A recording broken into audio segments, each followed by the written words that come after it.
Velkommen til Alternativet. I Alternativet går vi ind for forandring. Med en seriøs bæredygtig omstilling mener vi først og fremmest, at vi skal løse klimakrisen.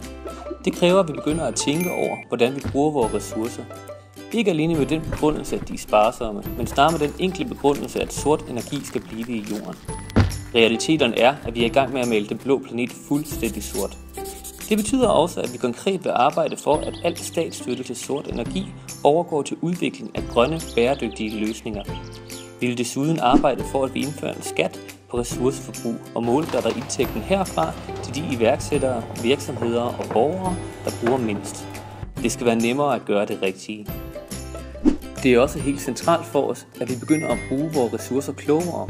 Her er grundtanken, at genanvendelsessymbioser skal gøre en virksomheds restprodukt til en anden virksomheds ressource.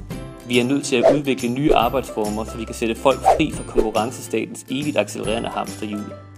På samfundsplan ser vi lige nu en regulær stressepidemi udvikle sig, hvilket vi bliver nødt til at tage alvorligt. Ikke alene fordi det nu er 50% af danskerne, der svarer, at de føler sig stressede, og det medfører selvfølgelig alvorlige samfundsøkonomiske konsekvenser i form af tabt arbejdskraft.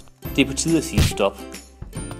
Vi foreslår, at vi opretter en timebanksmodel, så vi i tider med personligt overskud kan opspare timer, og i perioder, hvor vi føler os presset, kan gå ned i tid.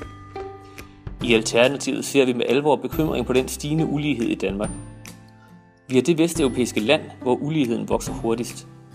Danmark indtager lige nu en 14. plads ud af 31 europæiske lande. Vi har ikke løsninger på alle verdens problemer, men vi har gode svar på nogle af dem. Vi har, hvad vi har, og er ikke ude på at oversælge noget. Vi er en åben invitation til alle jer, der kan se jer selv i Alternativets politiske ambitioner.